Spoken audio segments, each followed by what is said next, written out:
Hello, and welcome back to Hunter Tuned. Today we are going to be working on the Mustang once again, but I have to run to the junkyard and grab a few things again because the throttle body that is currently on the Mustang is actually the one that I've had on the car with the micro squirt, and with the micro squirt that does not have the ability to have an idle air control valve. So what I did on the old throttle body is I actually just gobbered some weld under the throttle plate butterfly fucking flapper majiggy bob right here. And I welded a chunk under it so the throttle would stay open a little bit farther, and I took the idle air control valve and I kind of just slammed it shut. So that is bypassed, so when I hook up the ICV, it like makes a really weird fucking noise. Because the idle air control valve is jammed shut, like I was saying. So I'm going to go get a totally different throttle body because I don't want to grind down the old weld, and fucking junkyard will charge me a few bucks, so it's not really a big deal. But anyways, I did get the car to fire up without brake cleaner, and I don't know what the hell was wrong, because I literally just came out here today, plugged the injectors back in, and it fucking fired right up. So, I don't know. But we definitely have some tuning to do on it, and it definitely needs some idle control, and I also have to get a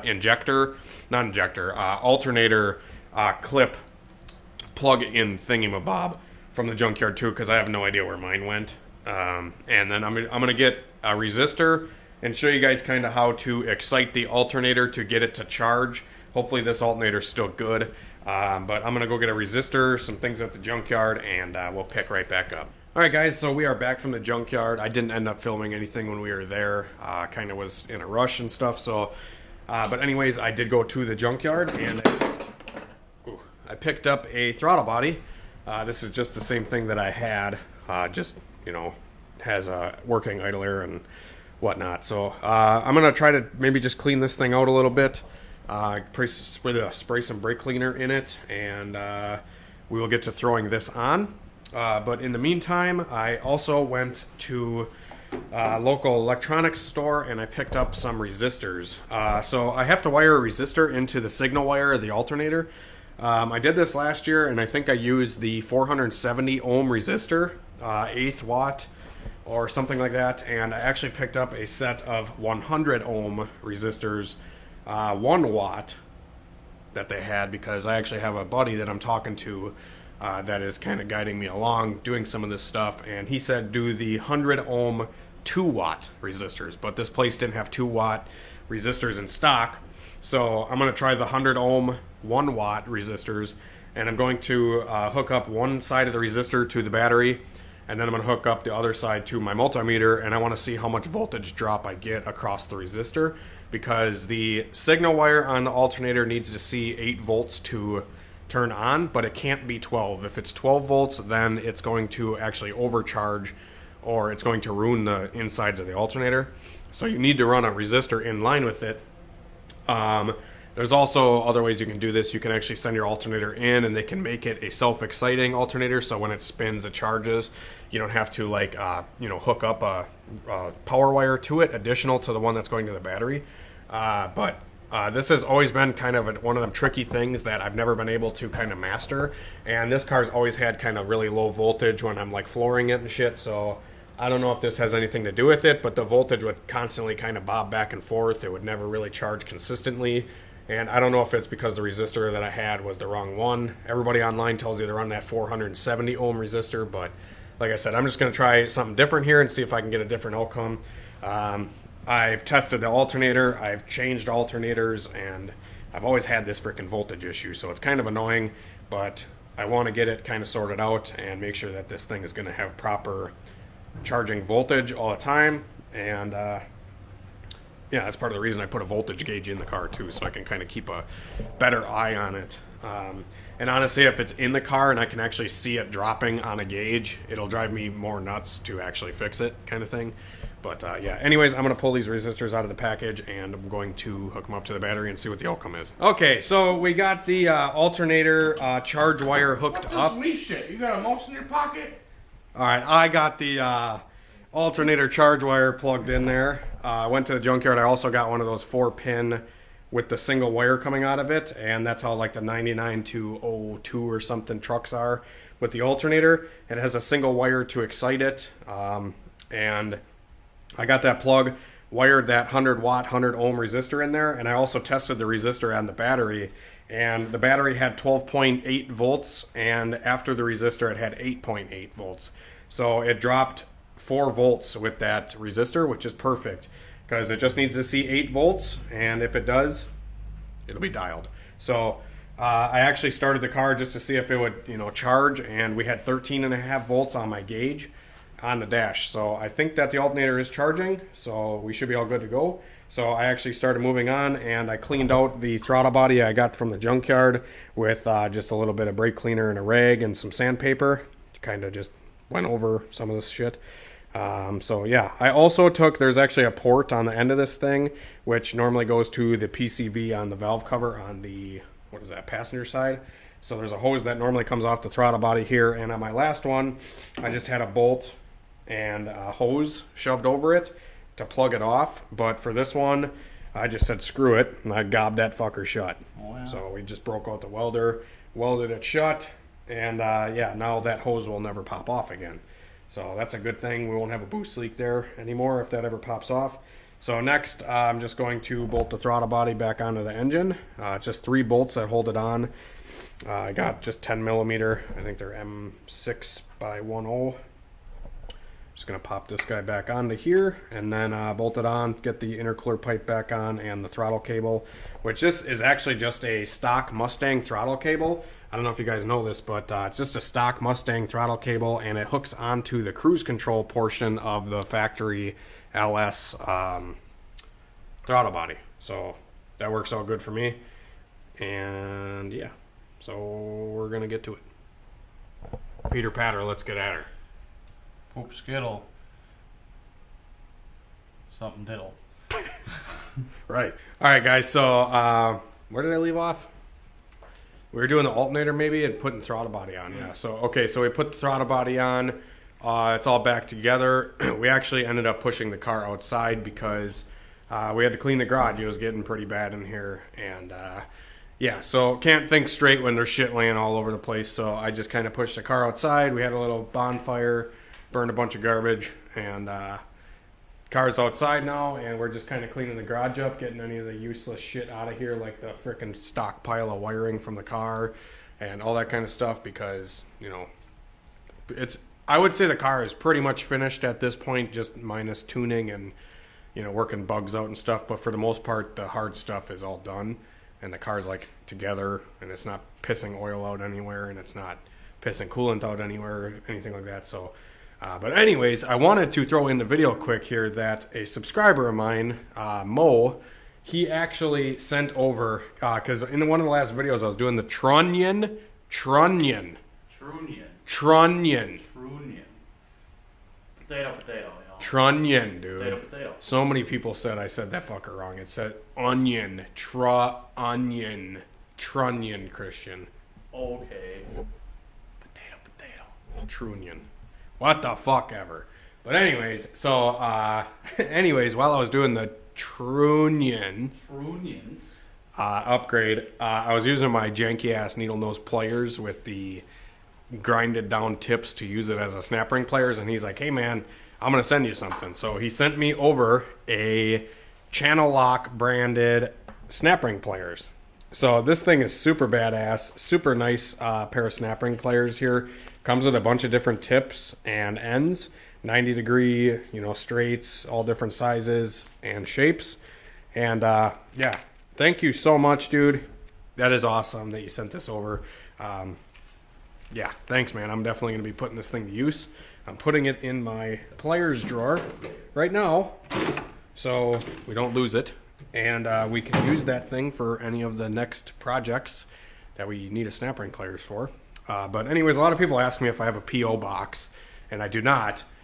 I always tell people if they really want to send me something, you can email me, and we can go from there, and I can get you an address and stuff to ship to. But I don't really have the cash to kind of just spend every month on a P.O. box. I don't think it's really that. It's not worth it that much for me to get one at this point. But anyways, yeah, we're going to just continue cleaning the garage up here, and I'm going to pick up here in a little while, and we'll get the car started. And I went over a bunch of Mega Squirt stuff tonight with a guy I talked to by the name of Mike, and I can't thank him enough. He is an awesome guy, super humble about tuning stuff, and kind of was just walking me through some stuff with the MS3 Gold Box and all the features and stuff that we can utilize with it, and how awesome this thing is going to run, and how safe it should be with the Gold Box because it has all the safety stuff and everything. Can't thank him enough. Like I said, he's a fucking awesome guy. And, yeah. So, anyways, we're going to get to cleaning.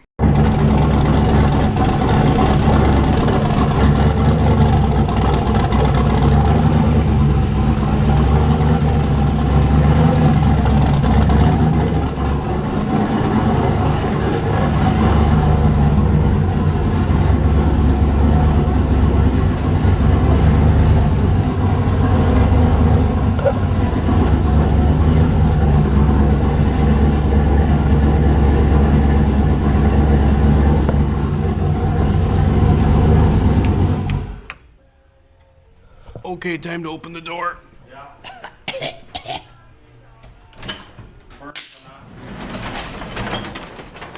Okay, guys, so we did get the Mustang up and running pretty good. It's still on the same tune as it was last night when we couldn't get it running. But for some reason, I came out this morning, and all I did was literally plug the injectors back in. I didn't change anything on the tune, and it fired up. So this is just the sloppy base tune that it's running on currently.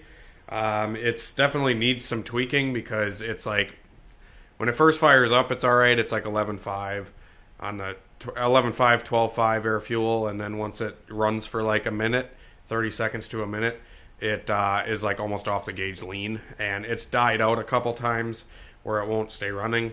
So I definitely need to play with the tune a little bit and do some of that stuff and play with idle a little bit because it's a tidbit high. It's not bad, but yeah, I'm learning the Mega Squirt still, the Gold Box.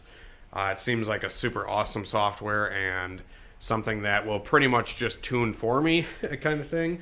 It's a super nice software if you utilize a lot of the stuff that it comes with. But anyways, the car is running super solid, like 60 pounds oil pressure and no odd noises at all anywhere on the engine. It's honestly super smooth running. Like if you put your ear on the intake manifold, it's like fucking smooth as butter, which is good because the last 5.3 that was in here, both rebuilds were clanging, super clanging. But that motor also had like 20 pounds oil pressure at idle, so this thing's got good oil pressure and not making any weird noise. So that is a definite plus. Turbo's spinning good. We got all the belts are moving. We got 14 volts at the battery voltage gauge. I don't know what else we need to do other than put a bumper on it. Bleed the coolant the rest of the way. Actually let it run for a while. It's like 3 in the frickin' morning right now because me and Christian have been busting ass on this thing all day and night. We haven't been able to actually run the car for a heat cycle because, like I said, it's fucking 3 in the morning. And every time we work on the thing, it's always like midnight. Yeah, every time we work on it, it's really late, so it's hard to like actually run it for a while, get the coolant bled out, and do all that kind of stuff. Because, you know, when it's laid out, neighbors don't really like when there's a fucking raunchy fucking V8 chopping away in the garage. You know what I mean? But we did get a bunch of other stuff done on the car. We actually got both the rear panels in for the interior. We wired the trunk switch, so like a Mustang has this trunk latch right here, which latches the trunk, and above it there's actually a push button, or not a push button, but like a rod. It's an actuating rod. Actuator rod thing that pushes on something on the latch here, which unlatches the trunk. Now, if you do not have that wired and you do not have the key for the trunk, which I don't have the key, it never came with it when I bought it, you can't open the fucking trunk. Literally, you can't open the trunk. So, what we did is we actually just took all the latch out and we ran 2 wires off of the actuator pusher rod majiggy, and we ran those 2 wires out. We drilled a hole up here, so we ran those wires out this way. So we have power wire here, which is just kind of chilling on the outside of the car for now. And if we need to open the trunk, we can just poke it to the kill switch down there or to the positive on the battery, and it will actuate this and open the trunk. And then we just have a ground wire right here running down to the taillight area. So like I said, we had to do that because we literally can't open the trunk if we close it. I've never actually shut the trunk until tonight because I purposely left it open because I knew this. But yeah, so anyways, we did get the rear panels installed. We also got the rear seats installed. I got my battery cover installed. And yeah, this thing's looking like a total fucking street car, guys.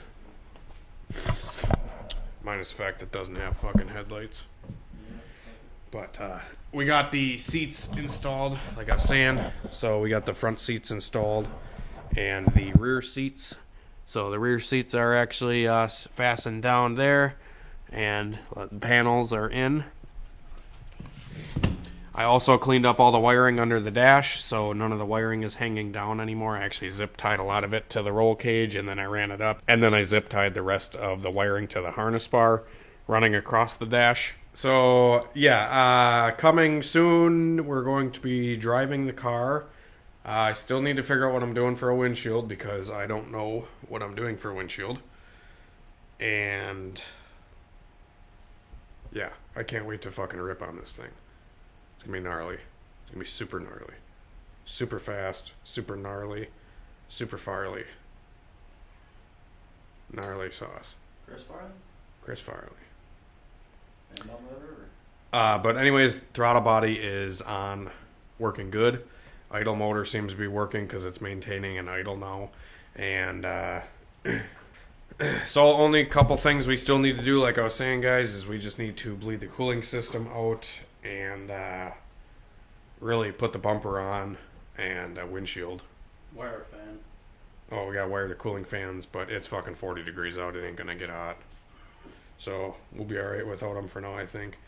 But yeah, I'm stoked. This fucker rips. You look stoked. It rips just sitting in the garage, idling. It runs so fucking smooth, the gold box. The micro squirt that I had in here, literally just like, I don't know, it just kind of ran like a bag of dicks. And I literally didn't even fucking tune this base map that's on this thing, and it runs so damn smooth. Like you could just tell that the motor's like hitting on all 8, where with the micro squirch and batch fire, that it's just kind of stumbly. It's stumbly, where this is like smooth, you know. But tomorrow I'm gonna try to get some footage of doing the Mega Squirt and kind of going over some of the stuff on Mega Squirt for you guys, so you guys can kind of get a grasp for it. Even though I don't really have that good of a grasp on it, I know a little bit now after talking to Mike. But yeah, so I'm gonna fucking cut the video here. Hopefully you enjoyed. Hopefully it was boring as fuck and you hated it. And we'll see you later. Have a great fucking day. I hurt everybody's feelings because I didn't prime my oil pump. But it's got 60 pounds oil pressure, and it actually started making oil pressure before it even ran because I was cranking it so much figuring out what the hell's going on. So it's got fucking oil pressure. Dry gears. Let them eat. Fuck it. See ya.